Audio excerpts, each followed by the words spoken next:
The rand seems stuck around that 730, 735 area. It seems a pretty congested area. What will it take to break out of there, and in which direction do you see it going? Morning, Godfrey. We think that the rand still has a weakening bias at this point. We saw Wall Street closed negatively yesterday, and that coupled with rising or mounting risk aversion and volatility certainly got the rand on the back foot. And we see it drifting from these levels, still on track to hit the 741 level, so that would be to the downside.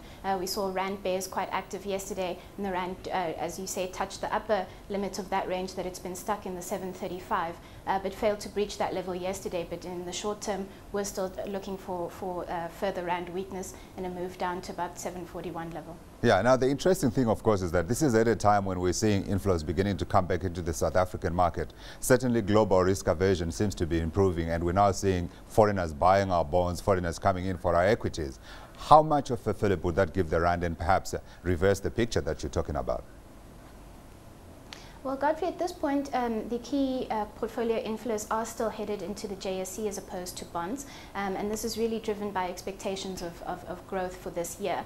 So the main risk to the rand, particularly today, will be the CPI figures that are out. If the data is worse than expected, then we could see heightened expectations of interest rate hikes coming through, and that would be negative, partly because South Africa's economic recovery is still so fragile, but also because interest rate hikes would then deter investors into the JSE. So that would be the main risk factor at this point, and as you say, one of the trigger factors that could see the rand weaken substantially.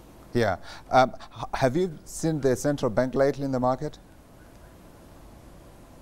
Not so much, Godfrey, but there still is speculation that they have been buying quite aggressively, and we saw that come out in the last reserves data. But as for officially, we would have to wait for the next numbers to be released. Yeah. Let's look at that inflation number that's coming out today. As you say, if the number ticks up quicker than expected, the risk is that we could see perhaps the tightening cycle coming in earlier than people expected, and therefore that being a rand negative. But in terms of the bank and its inflation mandate, I mean, they have come out very clearly and said they see the risk to inflation sort of balanced at the moment, though the governor did talk about the risk of higher commodity prices coming into play. But from a Standard Bank perspective, when do you see that tightening cycle coming in? Well, from our perspective, Godfrey, we are only penciling the first interest rate increases in 2012, and that's partly, as you alluded to, because the bank does have a dual mandate. South Africa's growth for this year is still expected to be relatively weak at 3.7%, because potential growth has been estimated at about 4.5%. So the economy would still be performing suboptimally. So from that point of view, we would certainly see the Reserve Bank remaining on hold. Of course, inflation is a concern. We're expecting it to have risen to 3.6% year-on-year in January, after 3.5% year-on-year in December. But there certainly are very strong risks mounting in the inflation pipeline, because we've seen very strong rises in soft commodity prices that will eventually filter into food inflation. Petrol prices have risen quite strongly. They're up over 50 cents per litre this year alone. And based on the current under-recovery rate, we're expecting a petrol price hike that could be in the region of 35 cents a litre for March. Yeah, now that's in South Africa. Internationally, of course, today we also have those FOMC minutes coming through. And we do know, of course, the price of the rand is set in international markets. How much of a risk is that going into later part of today's trades?